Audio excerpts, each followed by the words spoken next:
warahmatullahi wabarakatuh. Selamat pagi dan salam sejahtera. Salam Malaysia pasti menang dan diharapkan agar semuanya sihat selalu.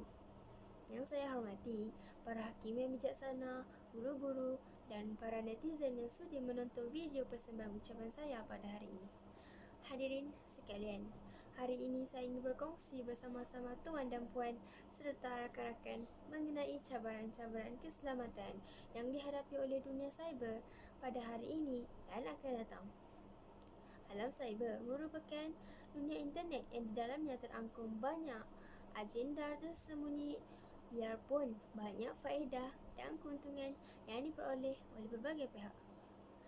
Dengan frasa segalanya di ujung jari, memberi gambaran bahawa segala aktiviti manusia kini hanya perlu berdepan dengan teknologi dan gadget yang mereka miliki.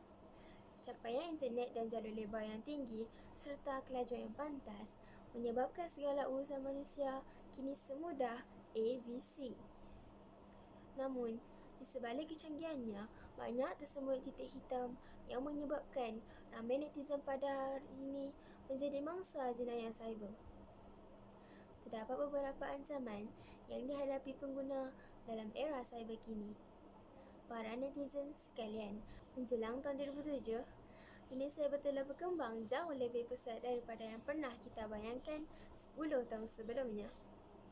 Kita semua amat kagum dengan kemajuan di dunia cyber, tetapi menganggap revolusi internet ada hadnya, iaitu setakat yang dicapai pada masa itu sahaja. Namun, kita mula dilanda fenomena YouTube dan juga Facebook yang membawa bersama cabaran keselamatan yang paling mencabar, umpama gegaran gempa bumi bagi YouTube, yang diikuti pula ombak tsunami yang dahsyat yang disebabkan oleh penggunaan Facebook. Menjelang 2011, iaitu tahun yang ditinjau dalam laporan tahunan ini, keselamatan cyber telah bertukar menjadi satu isu sosial yang berkemungkinan boleh menjejaskan aktiviti kehidupan seharian penduduk Malaysia yang kini melebihi 30 juta orang. Tahun 2011, pencapaian kadar penembusan jalur lebar berkelajuan tinggi adalah melebihi 50% bagi isi rumah di Malaysia.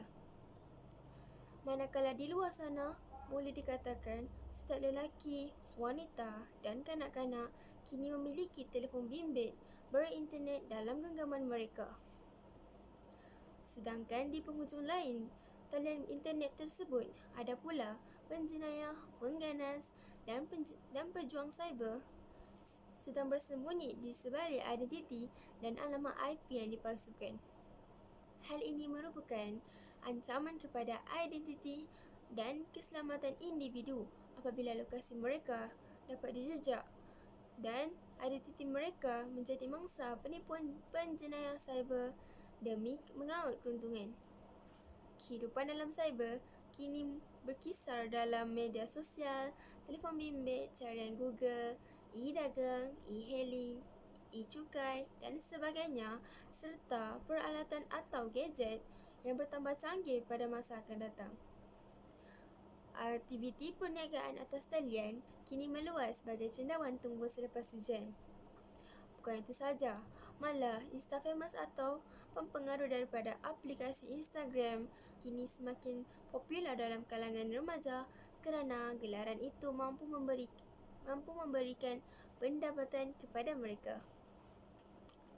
Namun, perkara yang amat membimbangkan kini ialah setelah mereka berjaya memperoleh pengikut yang ramai di laman Instagram atau Facebook, akaun mereka menghadapi ancaman digodam oleh penggodam yang bertindak untuk mencuri pengikut mereka. Akibatnya, mereka akan mengalami kerugian apabila pelanggan tetap mereka hilang.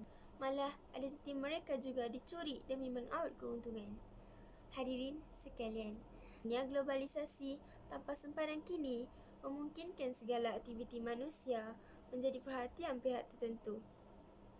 Maklumat peribadi menjadi pertaruhan dan mudah terdedah apabila kita melayari sesebuah laman web atau aplikasi tertentu.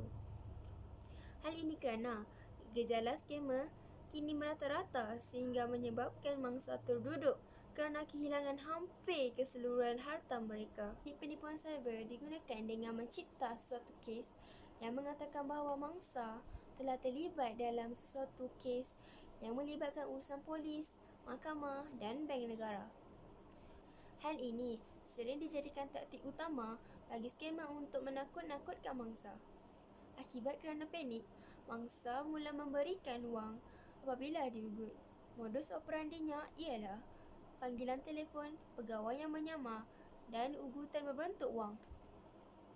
Hal ini sering berlaku kepada mangsa yang merupakan pegawai kerajaan, peniaga atau bekas pekerja yang telah pensin. Justru berhati-hatilah apabila kita menerima ancaman sebegini. Akhir kata, marilah kita sebagai pengguna internet dan penduduk alam cyber peka dan berhati-hati apabila melayari dunia tanpa sempadan ini. Kita perlu peka dan prihatin terhadap isu keselamatan cyber seperti yang diwar-warkan dalam Hari Keselamatan Internet yang berlangsung pada 11 Februari 2020. Antaranya, kita perlu fasih internet dalam erti kata sebenar. Kita harus mempunyai kesedaran cyber, bijak berkomunikasi apabila menggunakan media sosial sebagai medium, kreativiti terhadap sesuatu perkara, mempunyai pemikiran yang kritis, yang boleh bekerjasama dengan berhubung secara global dan menyokong perjuangan sosial seperti menggunakan internet untuk kebaikan sosial.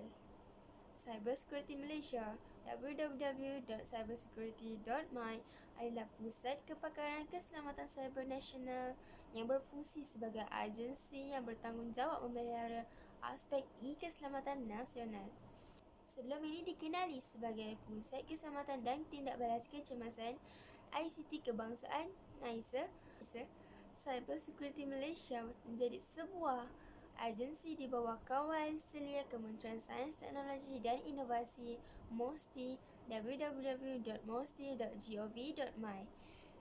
Sejak tahun 2005, Cybersecurity Malaysia akan terus memainkan peranan utama sebagai rakan cyber yang komited dalam usaha memastikan keselamatan cyber untuk semua dan berkhidmat kepada rakyat Malaysia. Namun, sebagai rakyat dan netizen, kitalah yang harus menjaga keselamatan diri agar tidak menjadi mangsa ancaman dan jenayah cyber. Assalamualaikum warahmatullahi wabarakatuh. Salam cyber selamat untuk semua.